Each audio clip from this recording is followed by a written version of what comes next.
jaona toko fa 5 andiny fa 7 raha alan'izao tontolo izao ianareo dia aoko fantatrareo fa izao efa alany talohanareo.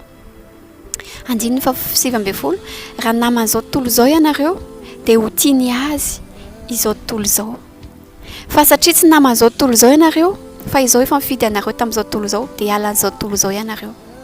Andiny fa 9 tsarovy ny teny izay nolazaiko taminareo hoe raha nanenjika izy dia nanenjika anareo koa.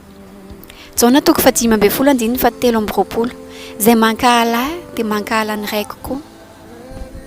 Andiny fa 1 fa izany rehetra izany no ataony aminareo no ny anarako satria tsy mahalala izay naniraka izy.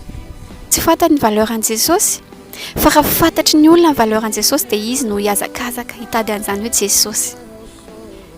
Andiny fa 10 fa tonga izany mba hatateraka ny teny izay voasoratra ao amin'ny lalàna hoe alany foana aho. Dia maherezy ianao toy izy ny asanao.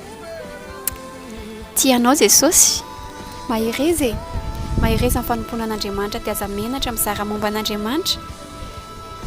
Tsika tsirairay avy izay foron'Andriamanitra dia natao hanambara ny fiderana azy, natao mba hizara momba an'Andriamanitra, natao hizara aneho voninahitran'Andriamanitra ny fiainantsika, tsy eo amin'ny vava ihany fa eo amin'ny fitondrantenantsika, eo amin'ny fiainantsika mihitsy dia Andriamanitra mihitsy aneny ho hita eo amin'ny fiainantsika.